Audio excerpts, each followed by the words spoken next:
going. Absolutely. We'll throw it back to the main screen. And just like that, we move on. So we talked about a little about J.J. Watt, and now we're kind of in this weird period, right, where the NFL season just ended. We have many, many, many months before we even really have to worry about football, um, in terms of professional football and high division uh, NCAA football being played again. And the NBA is kind of in its. This is like the down part of the NBA season where teams are kind of just getting into their, mid-season kind of role where the playoff picture is not super clear yet, so there's not a ton to talk about on the NBA front. And then FCS football is starting up, so we'll probably will be talking about that just because um, college football is college football, right? It doesn't matter to me who's playing. Although I do have some biases being a graduate of a prominent FCS program, but that we'll save that for next week. So the thing that we're going to talk about and the biggest kind of sport going on at the moment is college basketball. Now, Denver will be the first to admit, I'm sure, that he's more of an NBA dude, but college basketball is Right. kind of where I live. And admittedly, this season, just due to um, the way the NFL season was kept going on despite COVID and stuff like that, I was kind of more enamored with the NFL than I normally am. So I haven't watched quite as much NCAA basketball as I normally do, but that will change very quickly here in the next couple of weeks as we get into conference tournament time and March Madness. I'm just going to go ahead and throw up the top 25 on the screen and use this as a starting point. Denver, how much college basketball have you watched in the last 4 months since the season started?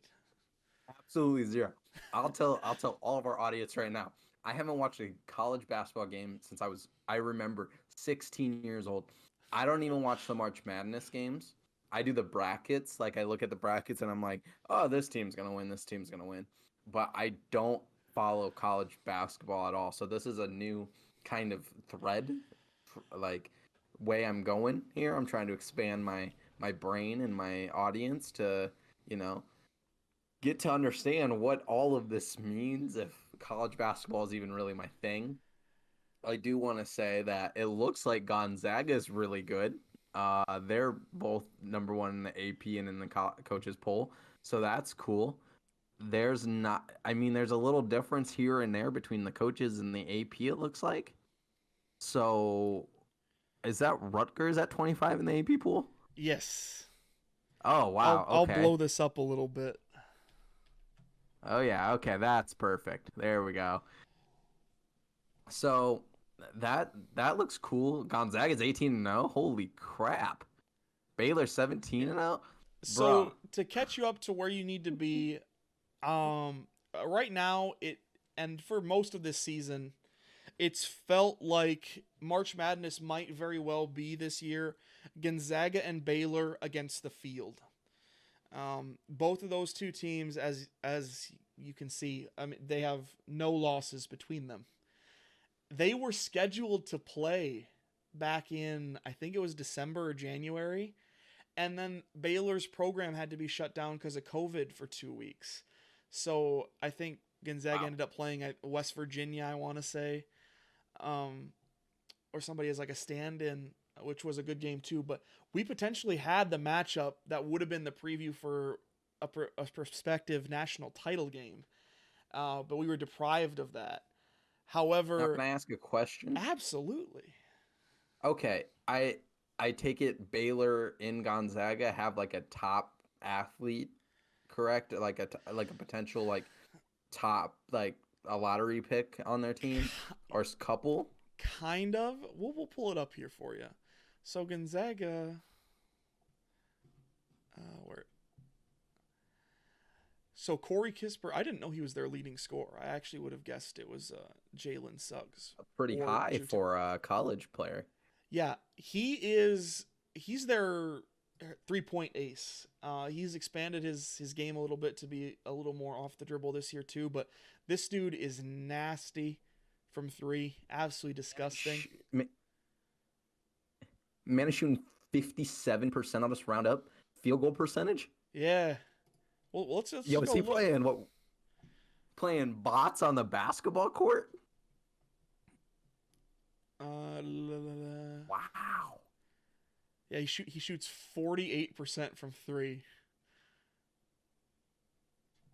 Okay, Steph. Yeah, I don't know. Steph wore a mask and played college basketball too. you can see the come up too, right? He's 35 his freshman year, 37 and a half sophomore year. Last year was a very respectable 44%, and now he's up over 48.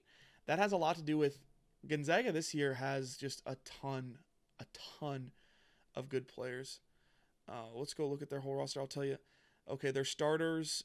Last time I saw them play, so this could have changed a little bit. Starters are Joel Ayayi, Corey Kispert. I think Andrew Nembhard starts. Jalen Suggs I believe he was the first 5-star to ever sign with Gonzaga. So he's a true freshman, and he's their starting point guard. And then Drew Timme is their other starter. I believe those are their 5. I could be wrong, but I'm 90% sure that is the fact. Let's just go look at their most recent game. They played BYU, BYU's another good team. I did not want that. I wanted the box score of the game. Can I not get the box? Oh, you gotta click on the score. We're learning. Alrighty. Yeah, okay, so their starting 5 is Timme, Kispert, Suggs, Nembhard, and Ayayi. And I mean, this team, very, very good. They were very good last year. I think they were the number 1 team in the country when things got shut down. I could be wrong on that. They were at least in the conversation for sure. And so me getting deprived of March Madness last year just destroyed me inside. So I'm very excited for a month from now. I want to preference this. I don't know anything about college basketball, again. So this will be fun. I would like to make one announcement because I am very excited about this. But when brackets, we're letting our audience know now, when brackets become available, me and Dierks are going to do one bracket apiece. And how we're determining this bracket, who has the most accurate picks for the entire thing of March Madness. At the end, loser does have to do something. We have time to think about it, but we wanted to let you know now that we're going to be doing something. What it is, I don't know yet. But it's going to be exciting. It's going to be fun. You know, we might eat the world's hottest chip. That was something that came up that I didn't think about, but I saw. We'd have to wear like a shirt maybe that states, you know, I'm better than you. That would be pretty fucking hilarious. Or I suck, but just something. It'll be a fun. People can get involved if we have some audience members, some viewers who want to get involved as well. Let us know. The more the merrier.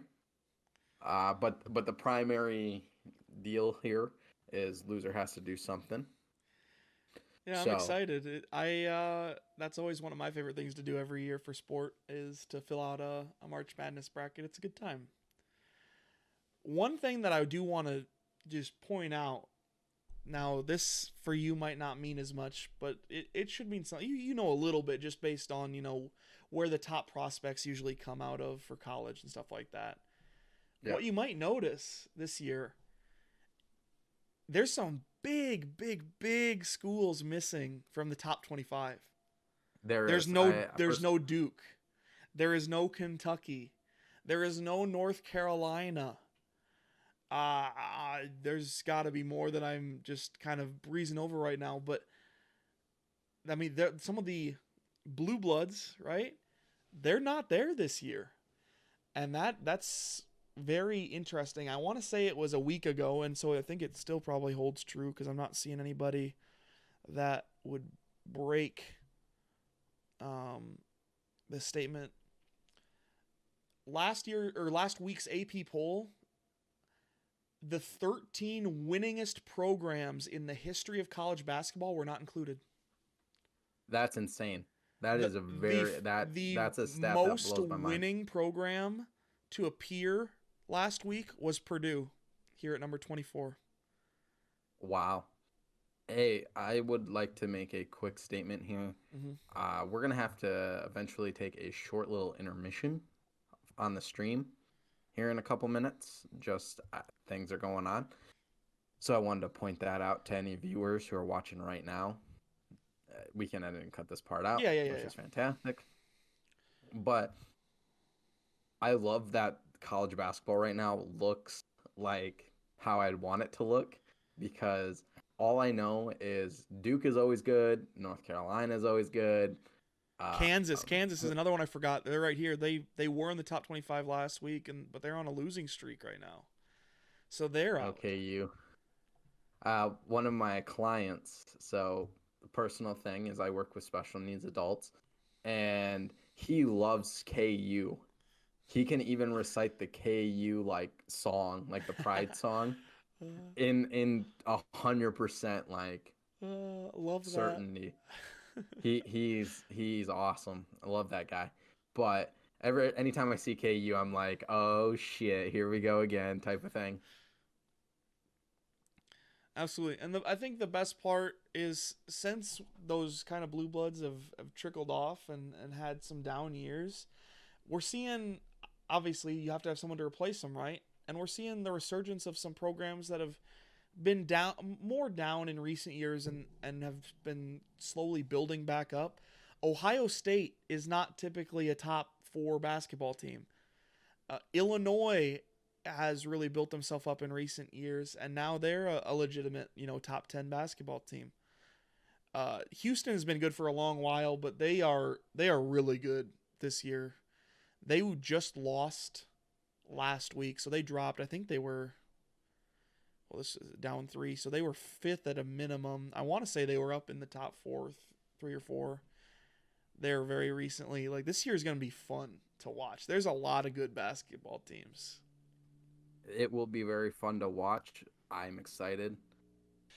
College basketball, here we go. Denver's involved. All right, back to it. In the time since we started recording this podcast, breaking news on the NCAA basketball front. I did not realize it, but yes, today is a Saturday, and that is when the NCAA Tournament Selection Committee reveals their top 4 seeds for each region in the weeks leading up to the NCAA tournament. It's kind of like the college football playoff shows that they do every week leading up to the final reveal. Let's throw it over to the screen. So with this bracket, this like top 4 projected seeds, would they put Baylor and Gonzaga opposite like ends of the bracket so they could play each other? No, so the way this would go, they would play each other in the final 4.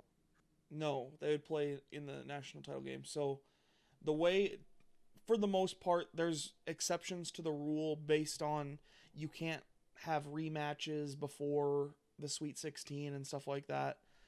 The 1 seeds, like Gonzaga gets the number 1 overall number 1 seed, which would mean they would go in the West.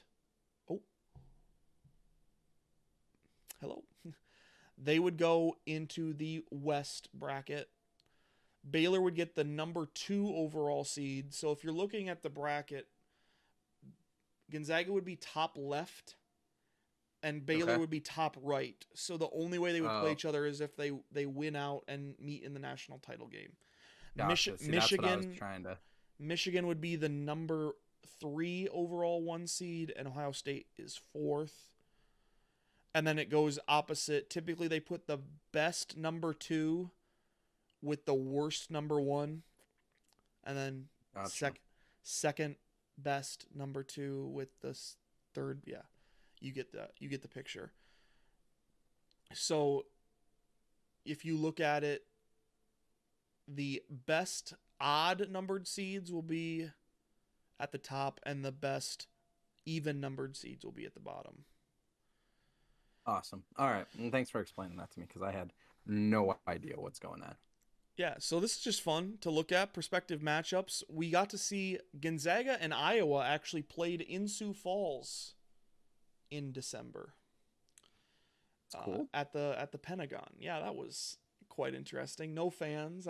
I would have 100% found a way into that game if fans were allowed. But Baylor, Texas. That's a conference matchup. That could be interesting.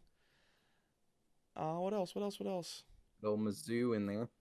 Yeah, Missouri quietly having a very, very good season. They upset several teams and kind of made a name for themselves. I'm just excited, man.